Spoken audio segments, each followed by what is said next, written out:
Good evening, Brian. It's Monday. So it's super late and I'm finally getting to this video later than I meant to.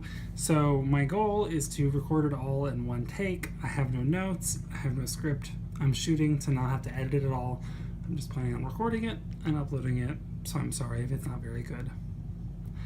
Your last video was probably one of my favorite videos, if not my favorite video that you've recorded so far. Your discussion of all the various ways in which we sort of do use memory of the past as a means of time travel was super interesting, and I definitely agree 100% with all those possible, with all the things we were talking about, how memories are kind of like time traveling because you're looking back at events that you experienced in the past, or how photos serve as a literal snapshot of time, showing what the photons in that area were doing when the picture was taken.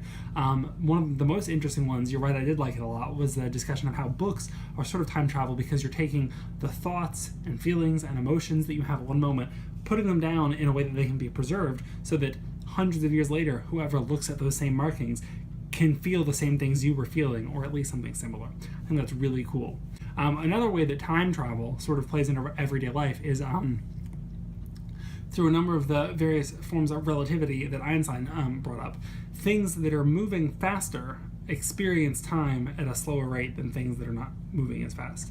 To put that another way, if you take two people who are experiencing time the same way, and then take one of them and put them on an extremely fast spaceship and have them shoot all around the galaxy and then come back, they will feel like they've only spent 10 years, say, if you have a super ridiculous fast spaceship. But the person they left behind who wasn't moving that fast will have experienced much, much more time having gone by in that same, by the time they get back, even though it felt like 10 years to them, it maybe felt like 100 years to the person who stayed behind, which is really weird because they both started from the same place and ended in the same place, but one person took 10 years to get there and one person was there for 100 years.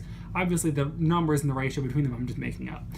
Another interesting way this affects it, and I believe in the opposite way, is due to being near higher sources of gravity. The closer you are to a very concentrated source of gravity, I believe the slower time moves for you. So it could be that time moves faster than you, but I think it's the opposite. So in that same analogy, if you sent someone off to, explore the parts of the galaxy where there are no planets or stars, and then come back. Meanwhile, you have been here next to a relatively high, compared to us, a high source of gravity in the Earth. Time would move slower for you than it did for them, not because of the speed they were going at, but because you were closer to something that was more massive, and therefore time was dilated, and like I said, I believe it is slower, closer to this high mass object. These are real things that we've experienced in life. This International Space Station has to take that into account, that A, it's moving faster, and B, it's slightly further away from the Earth compared to things that are on the surface of the Earth, so they have to take that relativity into adjustment when they're planning their space shuttles, or when they're doing their experiments and planning their launches. Even astronauts, or even GPS satellites that orbit the Earth, have to take that into account. Otherwise, every revolution around the Earth, the GPS satellite would be in a slightly different space than it thought it was in, and therefore GPS would be completely useless. GPS tracking only works because we know about this kind of special kind of time travel called relativity. It's pretty sweet. Also, don't think I forgot about your punishment. I'm still trying to figure out what it should be. Hopefully you liked the response to your time travel video with a couple other examples of time travel in our current lives. I look forward to seeing your video tomorrow, Brian, and hopefully my video on Wednesday will be more rehearsed. See you later.